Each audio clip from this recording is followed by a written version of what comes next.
Before we roll the intro, I'm trying something a little different. At the suggestion of my wife, this episode will be on a single topic and a little bit shorter. Alright, roll the trains.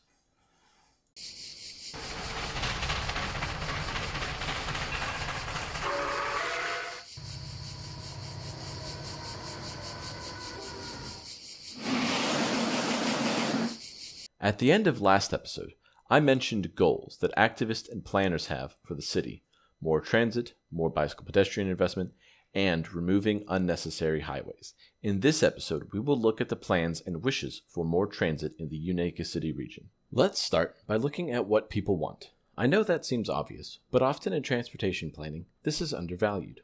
People want more transit, which is convenient because that's what I want to build. But actually, people want to get where they're going faster. For suburban residents, this generally means getting to downtown for work or entertainment, but sometimes means trips to other inner-city neighborhoods or other suburbs. Meanwhile, residents of denser urban neighborhoods are suffering from success. Last episode, we looked at a network redesign that increased urban bus services and efforts to densify neighborhoods and fight gentrification. And now, some buses are becoming crowded, with standing room only, even outside of rush hour. Also, business groups and community organizations are emboldened by the success they have seen and want more. This means that the suburbs want more commuter or regional rail, and urban residents want a subway or other high-capacity transit. Last time this debate came up, planners squared the circle by running the commuter rail downtown in a subway, creating the RER. That won't work a second time. Instead, there will need to be two separate projects.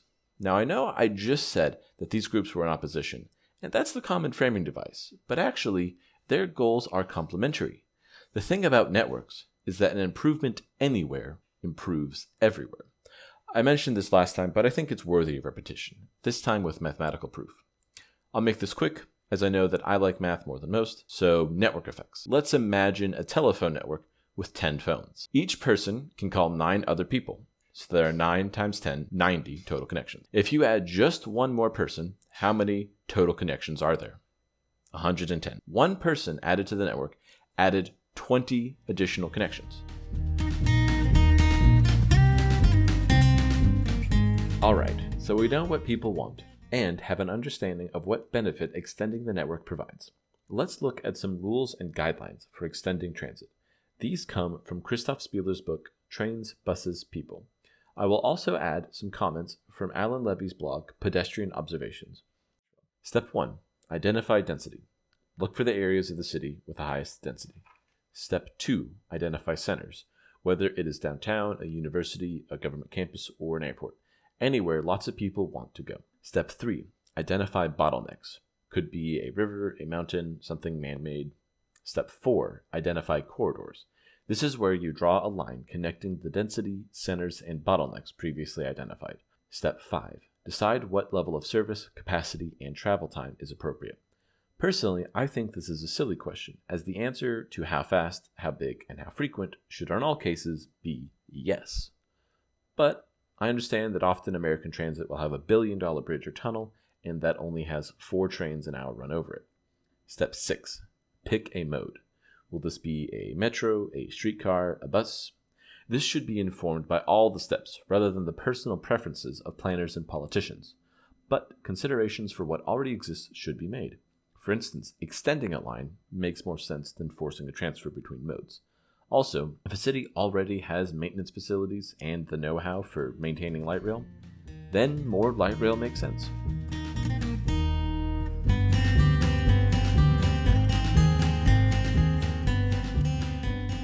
In 2018, Nashville voters were asked to vote for taxes to fund a radical expansion of their transit system. They did not approve this in the end. I've already examined the failure of this vote in episode 3, but now let's look at the plan itself. I want to focus on the blue and green lines on this map, the light rail and the BRT. So we have 7-ish lines radiating out from downtown, passing through some rather dense walkable areas. So far, so good.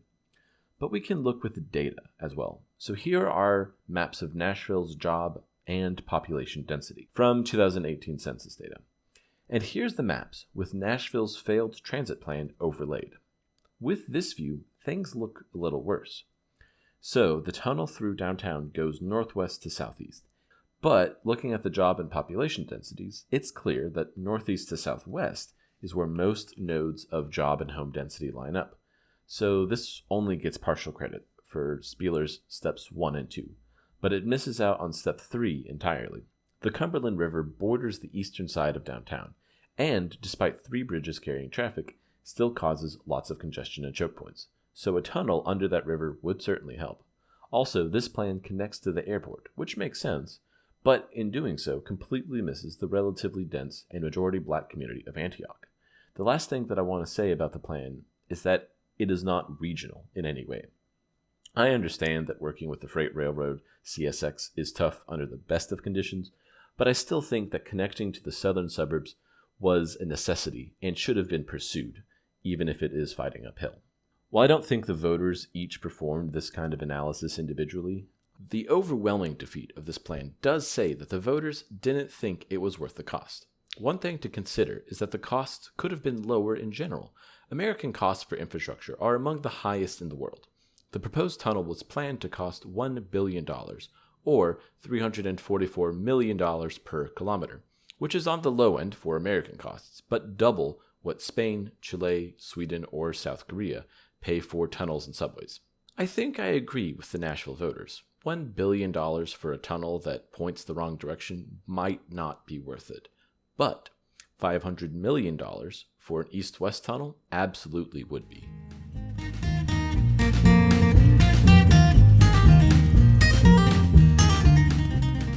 Now, back to Unaka City, where I will be following each step as planners create the new rapid transit lines for Unaka City.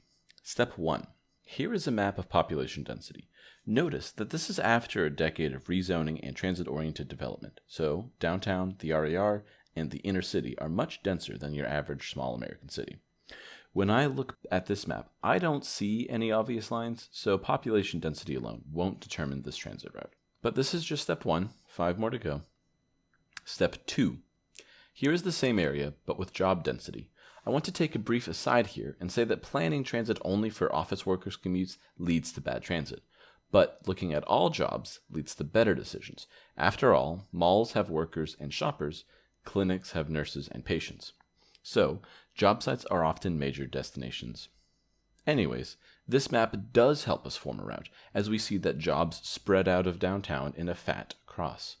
Then, in the inner city, there are scattered job sites, also the mall and major office parks to the south. So if the RER covers the north-south line of the cross, then a new line should cover that east-west segment, and then hook into those scattered job sites to the south. Step 3.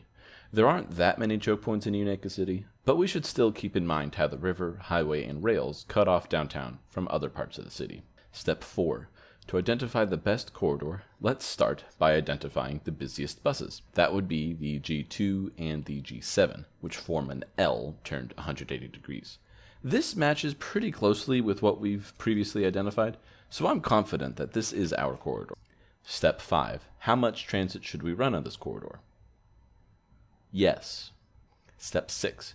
Choose a mode. Well, we expect high ridership on this route, so we will need a high capacity, which means surface transit such as buses or streetcars won't work.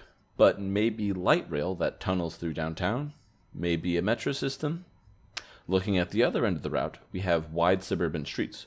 We could put a light rail system down those medians. So, building a high-quality light rail system that uses tunnels and medians seems ideal. Also, we are planning this at the same time that Houston, Charlotte, the Twin Cities, and Seattle are all building light rail systems. So let's take advantage of economies of scale and use their same vehicles for a great unit price. We are making these prudent financial decisions for several reasons. First, I just love a good unit price. Second, fiscally conservative politicians, and in Unaka City, North Carolina, there are many, put a lot of pressure to keep that bottom line number low.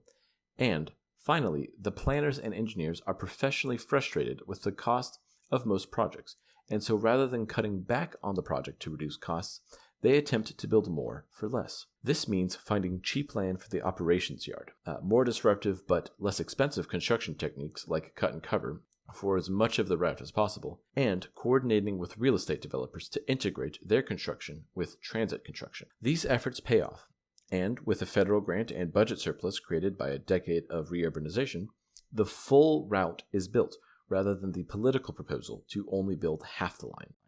Before we wrap up, we need to address the needs of suburban citizens too. For them, an extension of the RER is in order, and this is a much simpler process. Find a place with railroad tracks and population, buy the tracks or negotiate a schedule, and connect to the existing RER tunnel. Shazam! So now we have the red and orange lines of the RER with high ridership on all branches, and then the new blue light rail line, also very high ridership. And now for the 7th step that happens after transit planning. I'm going to sound like a broken record, but you'll have to allow new high-density development around transit, rezoning, upzoning. In this case, I would like to highlight the Grayfield development of mall parking lots into office space, hotels, and apartments. But along the entire corridor, there was redevelopment. I will conclude by asking why. Why is so much transit built in the wrong place? And why does it cost so much? I think it can be boiled down to NIMBYs, politicians, and planning. American transit is often compromised in order to save money or to avoid pushback from NIMBYs. So planners and engineers need to fight back and build the best transit in the best place at the best price. Then politicians and leaders need to recognize that transit is what our cities need to be sustainable, equitable, and great. This means supporting transit plans and funding it at levels that roads and highways have seen in the past, because transit is the backbone of great cities. And in future episodes, we will cover more aspects such as walkability, highway removal, and how these changes affect the lives of citizens.